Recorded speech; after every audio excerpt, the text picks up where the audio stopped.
James clear എഴുതിയ atomic habits നിങ്ങളുടെ ജീവിതത്തിൽ ചെറിയ മാറ്റങ്ങൾ വരുത്തി വലിയ ഫലങ്ങൾ ഉണ്ടാക്കാൻ സഹായിക്കുന്ന ഒരു പുസ്തകമാണ്.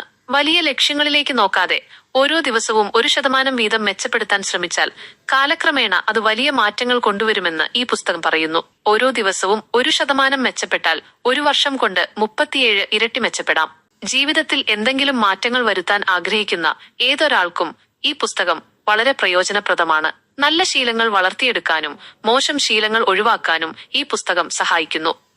അറ്റോമിക് ഹാബിറ്റ്സ് എന്ന പുസ്തകത്തിലെ 4 പോയിന്റ്സുകളെ പറ്റിയാണ് ഞാൻ ഇന്നിവിടെ പറയാൻ പോകുന്നത്. Number 1, focus on system not goals.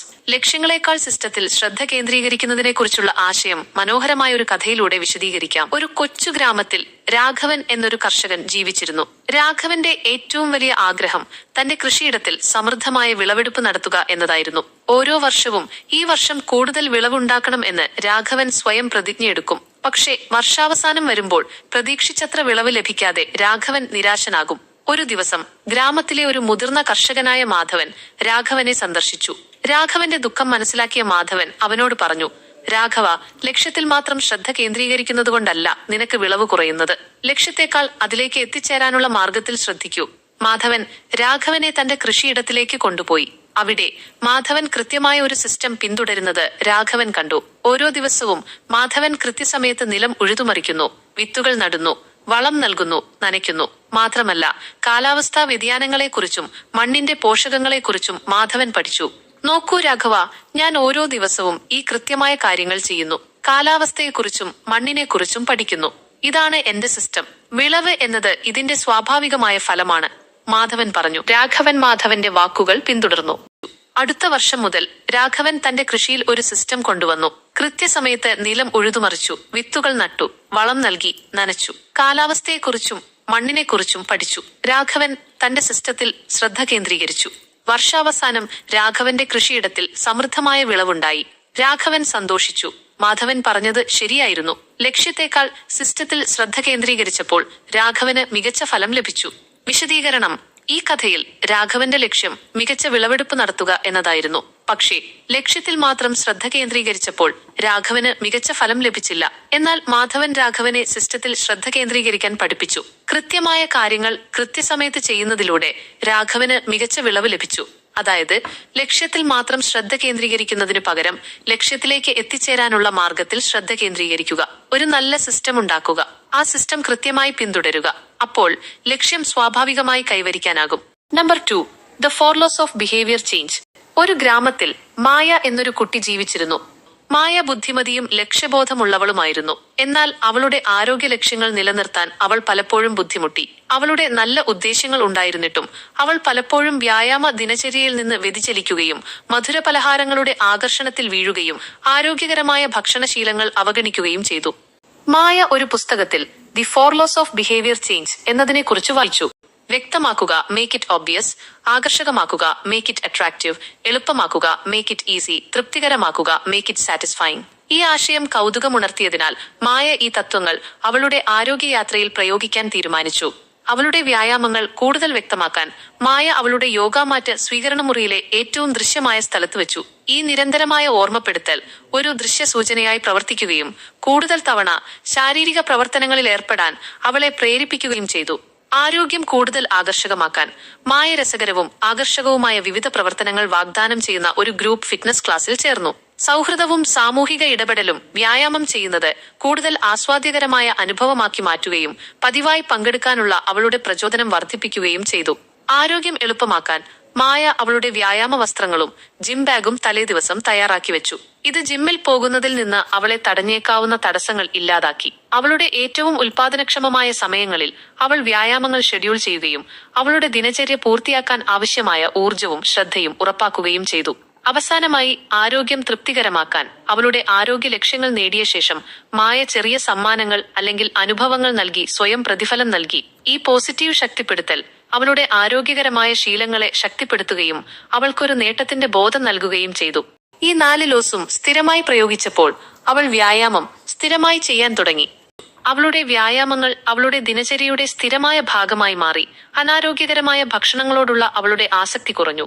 അവളുടെ മൊത്തത്തിലുള്ള ക്ഷേമം മെച്ചപ്പെട്ടു. നമ്മുടെ പെരുമാറ്റത്തെ രൂപപ്പെടുത്തുന്നതിൽ ഈ 4 നിയമങ്ങളുടെ ശക്തിമായുടെ കഥ എടുത്തു കാണിക്കുന്നു. നമ്മുടെ ആഗ്രഹിച്ച ശീലങ്ങൾ കൂടുതൽ വ്യക്തവും ആകർഷകവും എളുപ്പവും തൃപ്തികരവുമാക്കുന്നതിലൂടെ വ്യക്തിഗത വളർച്ചയ്ക്കും പരിവർത്തനത്തിനും സുസ്ഥിരമായ ഒരു അടിത്തറ നമുക്ക് സൃഷ്ടിക്കാൻ കഴിയും. Number 3, the habit loop. ഒരു ചെറിയ പട്ടണത്തിൽ മീര എന്നൊരു പെൺകുട്ടി താമസിച്ചിരുന്നു. അവൾക്കൊരു മോശം ശീലമുണ്ടായിരുന്നു. വൈകുന്നേരങ്ങളിൽ TV കാണുമ്പോൾ ചിപ്സ് കഴിക്കുക. ഇത് അവളുടെ ആരോഗ്യത്തെ ദോഷകരമായി ബാധിക്കുന്നുണ്ടെന്ന് അവൾക്കറിയാമായിരുന്നു. പക്ഷേ അവൾക്ക് ഈ ശീലം മാറ്റാൻ കഴിഞ്ഞില്ല. ഒരു ദിവസം മീന ഒരു പുസ്തകത്തിൽ ശീലങ്ങളുടെ ലൂപ്പിനെ കുറിച്ച് വായിച്ചു. സൂചന ക്യൂ, ആസക്തി ക്രൂയിങ്, പ്രതികരണം റെസ്പോൺസ്, പ്രതിഫലം റിവാർഡ് എന്നിവയായിരുന്നു ലൂപ്പിലെ 4 ഘട്ടങ്ങൾ. എന്റെ ചിപ്സ് കഴിക്കുന്നതിന്റെ ലൂപ്പ് എങ്ങനെയായിരിക്കും? അവൾ വിശകലനം ചെയ്യാൻ തുടങ്ങി. സൂചന, വൈകുന്നേരം TV കാണാനിരിക്കുമ്പോൾ. ആസക്തി, ചിപ്സ് കഴിക്കാനുള്ള തോന്നൽ. പ്രതികരണം, ചിപ്സ് എടുത്ത് കഴിക്കുക. പ്രതിഫലം, രുചികരമായ ചിപ്സും TV കാണുന്നതിലുള്ള സന്തോഷവും. ഇത് മനസ്സിലാക്കിയപ്പോൾ മീരയ്ക്ക് തന്റെ ശീലം മാറ്റാനുള്ള ഒരു വഴി തെളിഞ്ഞു. അവൾ തന്റെ ശീലങ്ങളുടെ ലൂപ്പിലെ ഓരോ ഘട്ടവും മാറ്റാൻ തീരുമാനിച്ചു. സൂചന മാറ്റുക, വൈകുന്നേരം TV കാണുന്നതിന് പകരം പുസ്തകം വായിക്കാൻ തീരുമാനിച്ചു. ആസക്തി മാറ്റുക, ചിപ്സ് കഴിക്കാനുള്ള തോന്നൽ വരുമ്പോൾ ഒരു പഴം കഴിക്കാൻ തീരുമാനിച്ചു. പ്രതികരണം മാറ്റുക, ചിപ്സിന് പകരം പഴം കഴിച്ചു. പ്രതിഫലം മാറ്റുക, പഴം കഴിക്കുമ്പോൾ കിട്ടുന്ന ആരോഗ്യപരമായ ഗുണങ്ങളും പുസ്തകം വായിക്കുമ്പോൾ കിട്ടുന്ന അറിവും സന്തോഷവും. ആദ്യമൊക്കെ അവൾക്ക് ബുദ്ധിമുട്ട് തോന്നി. ചിപ്സ് കഴിക്കാനുള്ള ആഗ്രഹം ശക്തമായിരുന്നു.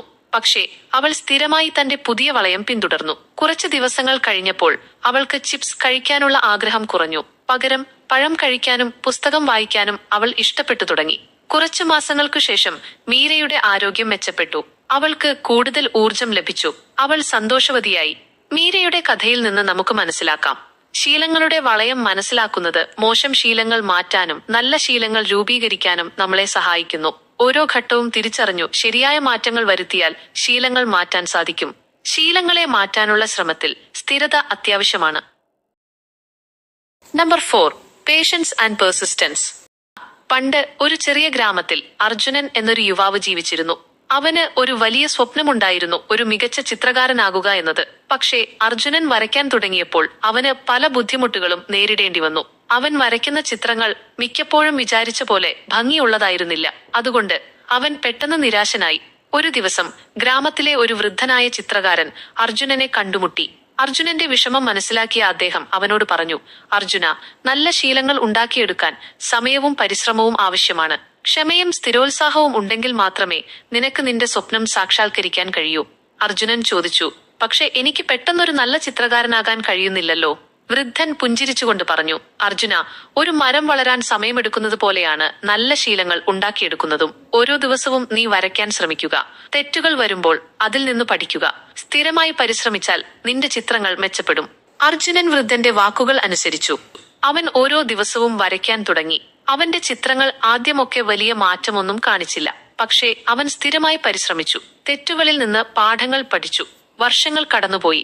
അർജുനൻ ഓരോ ദിവസവും കൂടുതൽ മെച്ചപ്പെട്ടു. അവന്റെ ചിത്രങ്ങൾ മനോഹരമായി. അവനൊരു പ്രശസ്ത ചിത്രകാരനായി മാറി. ഒരു ദിവസം അർജുനൻ വൃദ്ധനായ ചിത്രകാരനെ പോയി കണ്ടു. അവൻ പറഞ്ഞു, നിങ്ങളുടെ വാക്കുകളാണ് എന്നെ ഒരു മികച്ച ചിത്രകാരനാക്കിയത്. ക്ഷമയും സ്ഥിരോത്സാഹവും ഉണ്ടെങ്കിൽ എന്തും സാധ്യമാണെന്ന് ഞാൻ മനസ്സിലാക്കി. വൃദ്ധൻ പുഞ്ചിരിച്ചുകൊണ്ട് പറഞ്ഞു, അർജുന, നിന്റെ പരിശ്രമമാണ് നിന്നെ വിജയിപ്പിച്ചത്.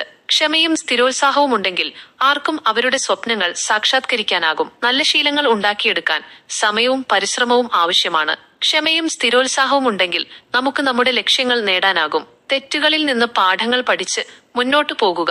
സ്ഥിരമായ പരിശ്രമത്തിലൂടെ എന്തും സാധ്യമാക്കാം. അതുകൊണ്ട് നിങ്ങളുടെ ലക്ഷ്യങ്ങൾ നേടാൻ ക്ഷമയോടെയും സ്ഥിരോത്സാഹത്തോടെയും പരിശ്രമിക്കുക. ഒരു ദിവസം നിങ്ങൾ വിജയിക്കുക തന്നെ ചെയ്യും.